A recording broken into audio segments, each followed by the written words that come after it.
Hello guys, welcome to easy legal law. और हम देख रहे हैं interpretation of statutes.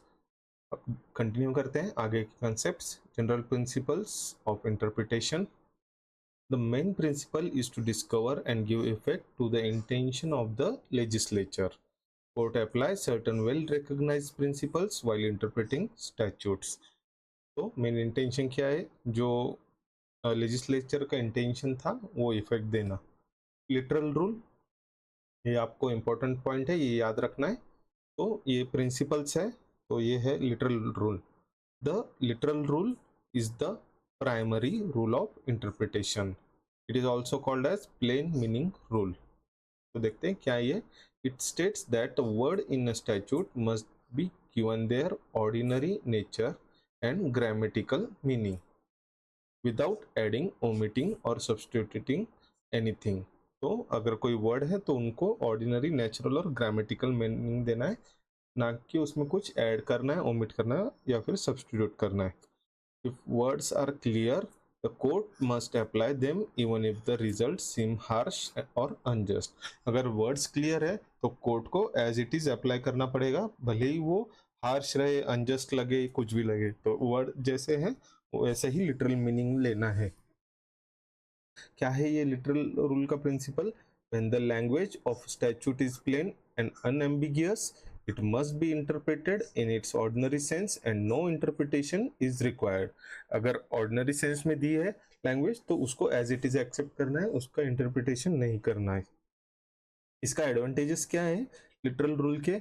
Maintain certainty and predictability of law, respects the supremacy of legislature, simple and objective to apply. तो advantages है, predictable है, certainty है, supremacy of legislature है और सिंपल और इजी टू अप्लाई है। लिमिटेशंस क्या है इसके?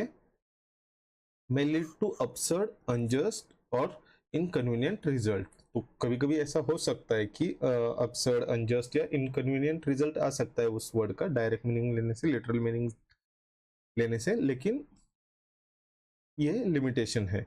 इग्नोर्स द स्पिरिट और पर्पस ऑफ लेजिस्लेशन। तो ऐसा ये लिमिटेशन है, या फिर हम कह सकते हैं कि ये क्रिटिसिज्म कि वो इग्नोर करता है स्पिरिट और पर्पस ऑफ लिटिगेशन। तो कुछ केस लॉ है। State of Jharkhand versus Govind Singh. If language is clear, court must give effect to it. Tata power co limited versus Reliance energy limited. Literal meaning is the first approach. तो next principle है golden rule. ये भी एक important topic है golden rule. तो आपको इसको याद रखना है, मतलब इसको अच्छे से समझना है और 2-3 बार रिवीजन करना है ये सारे प्रिंसिपल्स की, क्योंकि ये ऑलमोस्ट सेम ही है, बस कंफ्यूजन नहीं होना चाहिए। The golden rule is a modification of the literal rule. If the literal meaning of statute leads to absurdity, inconsistency, hardship, or injustice, the court may modify or depart from the literal meaning to give effect the intention of the legislature. तो golden rule में intention को importance दिया जाता है। अगर कोई word है उसका लिटरल मीनिंग लिया जाए, अगर लिटरल मतलब इस रूल के हिसाब से, कौन सा रूल? लिटरल रूल के हिसाब से, अगर वो उसमें कंसिस्टेंसी, हार्डशिप और इनजस्टिस हो रहा हो तो उसको थोड़ा मॉडिफाई करके उसका लिटरल जो मीनिंग है उसको छोड़ के जो इंटेंशन है लेजिस्लेचर का वो देखा जाता है गोल्डन रूल में। तो प्रिंसिपल क्या है ये? The word must be given their ordinary meaning unless it produces an absurd और रिपन्यंट रिजल्ट। अगर कोई खराब रिजल्ट या फिर रॉन्ग रिजल्ट आ रहा है उस वर्ड से तो ही उसको गोल्डन रूल एप्लीकेबल होगा, नहीं तो वो ऑर्डिनरी मीनिंग ही कंसिडर होगा। जजेस may then alter the meaning just enough to avoid absurdity but no further. तो जजेस इस वर्ड का मीनिंग चेंज कर सकते हैं, अल्टर कर सकते हैं, लेकिन किस लिमिट तक? सिर्फ टू अवॉइड द absurdity। ये absurdity है वो निकालने के लिए, मतलब ज्यादा नहीं कर सकते, बस इतना लिमिट तक ही उसका मीनिंग अल्टर कर सकते हैं। तो केस लॉज है तीर्थ Singh versus Bachittar Singh. Literal reading led to absurdity, so court applied golden rule to give a sensible interpretation. State of MP versus Azad Bharat finance, court avoided upset result by applying golden rule. Approaches क्या है golden rule के? Narrow approach है और broad approach है। When word has more than one meaning, the court chooses the meaning that avoids absurdity. Broad approach में क्या करता है? When only one literal meaning exist but it leads to absurd result, the court may modify the meaning to give a reasonable outcome. तो narrow में क्या है? Multiple meanings आ रहे हैं, तो उसमें से जो मीनिंग एब्सर्डिटी अवॉइड करता है उसको सिलेक्ट किया जाएगा। और ब्रॉड अप्रोच में अगर एक ही मीनिंग है लेकिन वो भी अगर वो थोड़ा सा गलत आ रहा है उसका मीनिंग, तो उसको थोड़ा सा अल्टर किया जाएगा to give reasonable outcome. Advantages क्या है गोल्डन रूल के? प्रिवेंट absurd और unjust result, balances legislative supremacy with judicial fairness, keeps the law practical and workable. Limitations क्या है गोल्डन रूल के? Still limited compare to mischief rule. Mischief rule आगे देखने वाले हैं हम। जजेस must not rewrite law completely, only adjust meaning to avoid absurdity. तो जजेस ने सिर्फ ये करना है, अल्टर करना है मीनिंग, तो रीराइट नहीं करना है पूरा लॉ। तो ये है लिमिटेशंस गोल्डन रूल के। अब देखते हैं मिसचिफ रूल्स। ये भी इंपॉर्टेंट रूल है, इसको हेडन्स रूल भी कहा जाता है। The मिसचिफ rule is an interpretation principle that focuses on the defect or mischief in the previous law which the statutes was intended to remedy. तो mischief नाम से ही mischief पता चलता है कि कुछ डिफेक्ट है, तो ये किस पे फोकस करता है? अगर प्रीवियस स्टैच्यूट में कुछ डिफेक्ट है, कुछ मिसचिफ है, तो उसको करेक्ट किया जाएगा इंटरप्रिटेशन थ्रू। तो जो इंटेंशन था स्टैच्यूट का, जो रेमेडी देने का इंटेंशन था, उस पे उसको लाया जाएगा। ये है मिसचिफ rule. The court interprets the statutes in a way that suppresses the mischief and advances the remedy. जो कुछ भी डिफेक्ट है या मिसचिफ है उसको सप्रेस करेगा कोर्ट, और जो रेमेडी एडवांस करेगा वैसा इंटरप्रेट करेगा। ओरिजिन कहाँ है मिसचिफ रूल्स का? लेट डाउन इन हेडन्स केस, इसलिए इसको हेडन्स रूल भी कहा जाता है। 1584 by English court of exchequer. तो आगे का आंसर देखते हैं। और की क्वेश्चंस रहते हैं मिसचिफ रूल में, हेडन्स केस टेस्ट भी कहते हैं इसको। When applying the मिसचिफ rule the court consider these 4 questions. तो वो 4 क्वेश्चंस क्या है? What was the common law before the statute? तो कॉमन लॉ क्या था इस स्टैच्यूट में? अगर कुछ मिसचिफ लग रहा है तो इससे पहले कॉमन लॉ क्या था, ये देखता है court. What was the defect और मिसचिफ इन दैट लॉ? उस लॉ में क्या डिफेक्ट था वो देखता है। What remedy did parliament provide to cure that mischief? What is the true reason for the remedy? तो ट्रू इंटेंशन देखा जाता है लेजिस्लेचर का कि क्यों बनाया गया है ये law. The court then interprets the law to suppress the mischief and advance the remedy. तो कोर्ट इंटरप्रेट करता है लॉ उस मिसचिफ को सप्रेस करने के लिए और एडवांस द रेमेडी। एडवांटेजेस क्या है मिसचिफ रूल के? Helps achieve purpose of legislature, promote justice, equity and fairness, allows court to adapt law to changing social needs. Limitations भी है कुछ mischief rules के। Involves judicial law making, may be criticized as judicial overreach. तो law बनाना काम तो legislature का है, judiciary का काम है उसको चेक एंड बैलेंस करना है। कभी कभी अगर जुडिशियल ओवररीच मतलब अगर जुडिशरी भी लेजिस्लेशन के काम करने लगे तो इसको जुडिशियल ओवररीच कहते हैं, क्योंकि हमारे यहाँ सेपरेशन ऑफ पावर का कंसेप्ट है। लेजिस्लेशन अपना काम करेगा, एग्जीक्यूशन अपना काम करेगा और जुडिशरी अपना काम करेगी। अगर जुडिशरी लॉ मेकिंग में आ गई तो मतलब they are interfering in legislation. Depends on जजेस perception of mischief may reduce certainty. अगर किसी जज को ये बात अगर मिसचिफ नहीं लगती है तो उस पे उनके परसेप्शन पे थोड़ा बहुत डिपेंड रहता है, तो इससे थोड़ी अनसर्टेनिटी क्रिएट हो सकती है। तो कुछ केस लॉज है Bengal Immunity Company versus State of Bihar. Court applied mischief rule to interpret Article 286 of the Constitution to prevent tax on interstate trade. Kanailal Sur versus Paramnidhi Sadhukant. Supreme Court used mischief rule to give effect to the legislative intent of preventing fraud in property transfer. अब देखते हैं purposive construction क्या है. Court look at the purpose and spirit of the law rather than the literal words. तो purposive construction में purpose और spirit of law मतलब intention ही देखा जाता है लॉ का. Widely used in constitutional and welfare legislation. Case law है RMD Chamarbaugwala versus union of India. Purposive interpretation adopted. Next principle, harmonious construction. When two provision of statute seem to conflict, they should be interpreted so that both have effect. अगर दो provisions हैं statute में जहां पे conflict हो रहा है then they should be interpreted, मतलब ऐसा इंटरप्रिटेशन होना चाहिए कि दोनों का इफेक्ट आना चाहिए.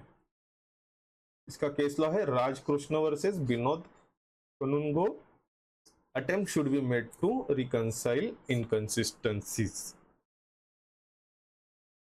Next principle है strict and liberal construction.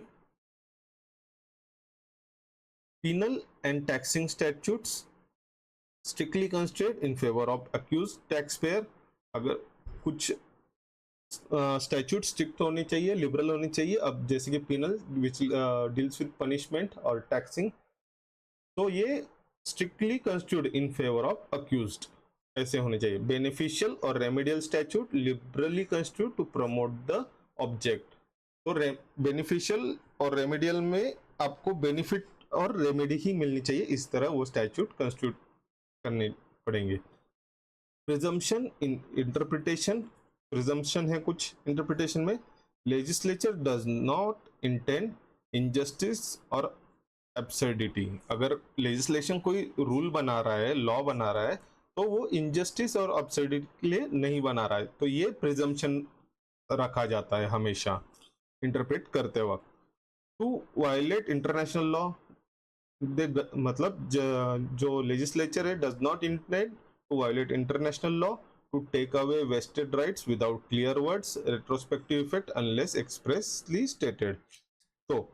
तो ये इंटेंशन नहीं रहता है लेजिस्लेचर का, ये इंटरप्रिटेशन के वक्त ध्यान रखना पड़ता है. रेट्रोस्पेक्टिव इफेक्ट मतलब अगर सपोज ये 2025 है, यहाँ पे एक स्टैट्यूट बना गया, तो अगर आपको इससे पहले कोई इफेक्ट देना होगा 2025 से पहले, तो इसको बोलते हैं रेट्रोस्पेक्टिव.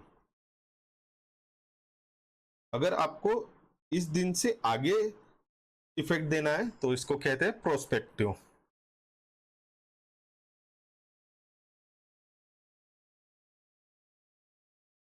ओके. नेक्स्ट प्रिंसिपल है internal and external aids. Internal aids क्या है इंटरप्रिटेशन के लिए? प्रीएम्बल है, हेडिंग है, मार्जिनल नोट्स है, एक्सप्लेनेशन है, शेड्यूल्स है. तो इंटरप्रिटेशन के लिए इंटरनल एड्स के तौर पर प्रीएम्बल को हम रेफर कर सकते हैं. जो हेडिंग्स है, मार्जिनल नोट्स है, अगर एक्सप्लेनेशन दिया है, शेड्यूल्स में कुछ बताया गया है, तो ये यूज कर सकते हैं इंटरप्रिटेशन के लिए. एक्सटर्नल एड्स क्या रहेंगे? Legislative history, debates, dictionary, judicial precedents, international conventions, ये सारे एक्सटर्नल एड्स में आते हैं. किसी भी लॉ को इंटरप्रेट करने के लिए ये एड्स हम इंटरनल या एक्सटर्नल एड यूज कर सकते हैं. ओके. नेक्स्ट कंसेप्ट है statute must be read as whole in its context. अगर कोई स्टैट्यूट है तो it must be read fully, whole, जो उसके कॉन्टेक्स्ट में है. Statute is not collection of isolated provisions. Important sentence है ये. The statute is not a collection of isolated provisions. Every clause, section and word must be read in relation to the entire statute. तो हर clause, section, word ये पढ़ना पड़ेगा in relation to entire statute. Interpretation should ensure consistency and harmony among all parts of the act. Interpretation करते वक्त ये ensure करना पड़ेगा कि वहां पे कंसिस्टेंसी और हार्मनी है सारे एक्ट में। तो प्रिंसिपल क्या है ये? The intention of the legislature is to gather not from one part of an act but from act as a whole, and every clause of a section should be construed with reference to the context and other provision। तो ये principal में वही बताया जो हमने यहाँ देखा कि सारे जो क्लॉज सेक्शन वर्ड्स है वो रिलेशन में होने चाहिए, वहां पे कंसिस्टेंसी और हार्मनी होनी चाहिए। इस तरीके से वो एक्ट बनाया जाना चाहिए, ना कि सिर्फ कुछ एक पार्ट इफेक्टिव है और बाकी का एक्ट इस मतलब अगर यूजलेस रहेगा या फिर उसका कुछ अलग ही मीनिंग निकल रहा है तो फिर ये गलत हो जाएगा। Why it is important to read statute as whole? Prevents contradiction between sections, help discover true legislative intent, ensures provisions are harmonized, not read in isolation, avoids absurd or unintended results। तो वही है हमने अभी discuss किया। Example देखते हैं। Suppose a law has two provisions. Section 10 no vehicles allowed in the park. Section 15 ambulance may enter the park for emergency. तो यहाँ पे क्या है, पहले इसमें लिखा है कोई भी गाड़ी नहीं चलेगी, लेकिन सेक्शन 15 में एक्सेप्शन क्या दिया है कि ambulance, in case of emergency, ambulance तो इमरजेंसी में ही आएगी, तो एम्बुलेंस अलाउड है पार्क में। If read separately section 10 seems absolute, but reading the statute as whole shows that ambulance are an exception. तो यहाँ पे कोई कॉन्फ्लिक्ट नहीं होगा फिर। Got it? देखते हैं आगे concept. Statute to be constitute to make it effective and workable. तो स्टैट्यूट कैसे कंस्टिट्यूट करना है, उसको इफेक्टिव और वर्केबल होना चाहिए वो। A statute should be interpreted in a way that it makes effective, meaningful and workable rather than in a way that renders it ineffective, futile or redundant। तो कैसा इंटरप्रेट करना होगा, जैसे कि वो इफेक्टिव, मीनिंगफुल और वर्केबल लगे। The presumption is that legislature does not waste words and intends its enactment to operate usefully। तो एक प्रिजम्पशन है कि अगर लेजिस्लेचर ने कोई वर्ड यूज किया है स्टैट्यूट में तो वो ऐसे ही नहीं यूज किया है, उसका कुछ तो मीनिंग होगा, वो अपने वर्ड वेस्ट नहीं करते हैं। अगर स्टैट्यूट में कोई वर्ड दिया गया है तो it has a meaning. Principle क्या है? उट रेस मैगिस वैलेट कॉम पेरेट। इसका मतलब है it is better for a thing to have effect than to be void. तो अगर उसमें कोई वर्ड है जो यूज किया गया है उसको इफेक्ट होना चाहिए, तो ये मैक्सिम कहती है it is better for a thing to have effect. अगर कोई वर्ड है तो उसको इफेक्ट होना चाहिए rather than being void। Courts must adopt a construction that upholds and enforces the law rather than one that defeats its purpose। तो court को किस चीज को अडॉप्ट करना पड़ेगा? which upholds and enforces the law, मतलब जो अपहोल्ड करेगा लॉ को उसको अडॉप्ट करना है rather than जो पर्पस डिफीट कर देगा। Why it is important? Prevents a statute from becoming nugatory or meaningless, ensures legislative intent is carried out fully, promotes justice and practical application of law. आपने observe किया होगा कि ये almost सब same points ही है, क्योंकि पूरा इंटरप्रिटेशन ऑफ स्टैट्यूट्स इसी बेस पे बना है कि लेजिस्लेशन का इंटेंशन फुलफिल होना चाहिए और जस्टिस और प्रैक्टिकल एप्लीकेशन होना चाहिए। अब एग्जांपल देखते हैं इसका। statute says every company must have at least one director residing in India। if interpreted literally, a temporary absence abroad would mean non-compliance। तो ये स्टैट्यूट क्या कहता है कि एक डायरेक्टर होना चाहिए जो इंडिया में रहता हो, तो अगर कुछ दिनों के लिए वो आउट ऑफ कंट्री चला गया तो ये नॉन कंप्लायंस हो जाएगा।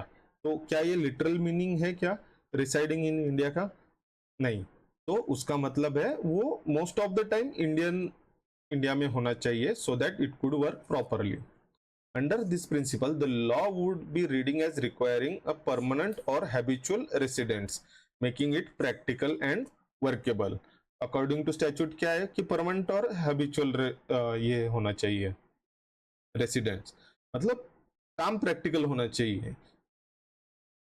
Omissions not to be inferred, court must not add words to a statute or infer something that the legislature had deliberately omitted। अगर लेजिस्लेशन ने कुछ चीजें ओमिट की है तो वो ओमिटेड ही रहेगी, तो उसको अलग मीनिंग नहीं निकालना है या फिर कुछ खुद से उसमें कुछ ऐड भी नहीं करना है। तो इन शॉर्ट में ये रूल इतना स्ट्रिक्ट है, अगर आपको बताऊं तो अगर कोई सेक्शन है, सपोज सेक्शन 5 है और उसमें सब सेक्शन है 1 2 3 4 5 और डायरेक्ट 7 आ गया, अगर ये 6 नहीं है, अगर भले ही गलती से भी हुआ हो लेजिस्लेशन से, तो भी कोर्ट इस 6 को इन्फर नहीं करेगा, नहीं नहीं ये गलती से हुआ है, 5 के बाद ये 7 नंबर पे जो है वो 6 रहेगा, ऐसे नहीं हो सकता। तो जो चीजें नहीं है अगर एक्ट में, स्टैट्यूट में, तो वो जबरदस्ती ऐड नहीं किए जाएंगे कोर्ट के द्वारा। So court must not add words to a statute or infer something that legislature has deliberately omitted। deliberately omit किया है तो वो तो नहीं कंसिडर किया जाएगा। deliberately क्या, अगर गलती से भी लेजिस्लेशन से कुछ रह गया होगा तो भी कोर्ट का राइट नहीं है कुछ ऐड करने का, तो उसका एक सेपरेट प्रोसीजर है, वो लेजिस्लेशन के पास वो पावर है, वो कर लेंगे। If a provision is silent on a point, the presumption is that the legislature intentionally choose not to cover it। अगर कोई प्रोविजन साइलेंट है उस पे, तो लेजिस्लेशन ने इंटेंशनली उसको मतलब साइलेंट रखा है। अगर सपोज एट्रोसिटी, तो एट्रोसिटी क्या है एग्जैक्टली ये डिफाइन नहीं किया गया है, मतलब किस जानबूझ के डिफाइन नहीं किया है लेजिस्लेचर ने। अगर डिफाइन किया तो एक फ्रेम बन जाएगी, तो then people would get a loophole to act outside this frame. तो अगर आपने एट्रोसिटी को डिफाइन किया तो ये विद इन दिस फ्रेम रहेगा, तो people will find loophole to act outside this frame. तो इसीलिए एट्रोसिटी को उस वक्त ही इंटरप्रेट किया जाता है। अगर लेजिस्लेशन ने इंटेंशनली चूज किया है नॉट टू कवर इट, मतलब वो थिंग साइलेंट ही रहेगी। जजेस कैन नॉट सप्लाई ओमिशन और fill gaps by judicial creativity unless absolute necessary to avoid absurdity. जब तक ये नेसेसरी नहीं रहेगा तब तक जजेस खुद से ये गैप फिल नहीं कर सकते। प्रिंसिपल क्या है, कॉसस ओमिसस प्रो ओमिसो हेवेंडस एस्ट। प्रोनाउंसिएशन थोड़ा इधर उधर हो सकता है लेकिन हम मीनिंग देखते हैं। A case omitted is to be held as intentionally omitted। अगर कुछ चीज ओमिट की गई है तो स्टैट्यूट या एक्ट में तो उसको कंसिडर करेंगे कि ये इंटेंशनली ओमिट की गई है। The court's role is interpretation not legislation. तो कोर्ट सिर्फ इंटरप्रिटेशन करेगा, लेजिस्लेशन नहीं करेगा। लेजिस्लेशन का काम है वो करेक्शन करना, अगर कुछ उसमें ऐड करना है या फिर कोई भी चीजें हो। Why it is important? Maintains legislative supremacy, lawmaking is the role of parliament not court। अब लेजिस्लेटिव सुप्रीमेसी, लेजिस्लेचर का काम है रूल्स बनाना। हमको हमेशा लेजिस्लेटिव सुप्रीमेसी क्यों रखनी होती है, क्योंकि वी आर डेमोक्रेटिक कंट्री। तो जो लेजिस्लेचर होते हैं ये हमारे रिप्रेजेंटेटिव होते हैं, हम उनको इलेक्ट करके वहां भेजते हैं to make laws for us. तो लेजिस्लेशन की सुप्रीमेसी होनी चाहिए, इसलिए कोर्ट की सुप्रीमेसी नहीं होनी चाहिए in case of law making. Prevent courts from rewriting और एक्सटेंडिंग लॉज। कोर्ट को प्रिवेंट करता है रीराइटिंग और extending laws. Ensure statutes are applied as enacted not as जजेस विश देम टू बी। तो जो इंटेंशन है लेजिस्लेचर का लॉ मेकिंग का वैसे ही इनेक्ट होना चाहिए, ना कि किसी जज के खुद के विश के अनुसार।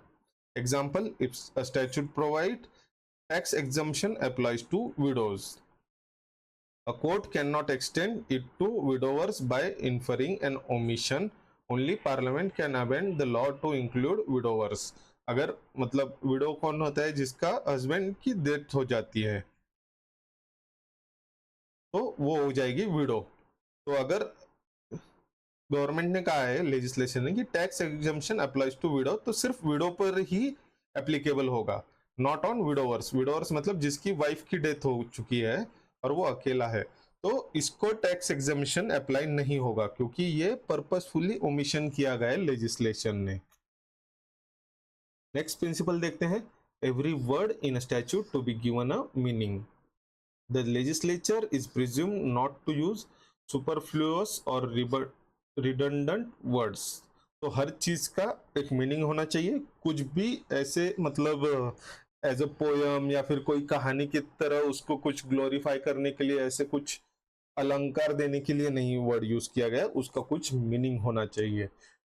तो every word, every phrase and expression in a statute must be given its ordinary and proper meaning, so that no part of law is rendered useless or meaningless. तो हर वर्ड का यूज होना चाहिए, हर word का meaning होना चाहिए। Court should avoid interpretation that make any word or provisions redundant. तो court को avoid करना पड़ेगा कि किसी वर्ड का या फिर किसी प्रोविजन का जो इंटरप्रिटेशन रहेगा, तो वो इस तरीके से ना करे कोर्ट कि वो रिडंडेंट हो जाए। तो जो लेजिस्लेशन का इंटेंशन है वो मेंटेन रहना चाहिए। प्रिंसिपल क्या है? तो legislature does not waste it words. तो लेजिस्लेचर अपने जो वर्ड है वो वेस्ट नहीं करते, जो लिखा है उसमें वो पर्पसफुली लिखा है, जो ओमिट किया है वो पर्पसफुली ओमिट किया गया है। Each word must be given effect if possible unless context clearly show it was unnecessary. तो हर वर्ड को एक जो इफेक्ट है वो देना पड़ेगा if possible unless the context clearly show it was unnecessary. Why it is important? Ensures respect for legislative drafting, promotes clarity, consistency and completeness in law, prevents interpretation that ignores or deletes parts of the statutes. For example, if a statute says no person shall knowingly and willingly obstruct officer, अब knowingly and willingly वैसे पढ़ते वक्त तो ये same ही लगते हैं, लेकिन अगर आप डीप जाओगे तो ये दोनों का वर्ड, दोनों का मीनिंग अलग है, और लेजिस्लेशन ने पर्पसफुली ये दोनों वर्ड ऐड किए हैं। जैसे कि नोइंगली एंड विलिंगफुली दोनों का मीनिंग होना चाहिए। जैसे कि नोइंगली का मीनिंग है to have knowledge, and willingly का मीनिंग है कि विथ इंटेंशन। इंटरप्रिटेशन क्या रहेगा? Act must be both with knowledge and with intention, not just one. तो यहाँ पे क्या बताया है? नोइंगली एंड विलिंगली मतलब दोनों का ही सेपरेट मीनिंग है। नोइंगली को हमने नॉलेज के बारे में कहा और विलिंग में इंटेंशन के बारे में कहा, और ये दोनों होने चाहिए तो ही ये एप्लीकेबल रहेगा। तो ये था आज के कॉन्सेप्ट। मिलते हैं हम नेक्स्ट वीडियो में। Till then like share and subscribe. Thank you.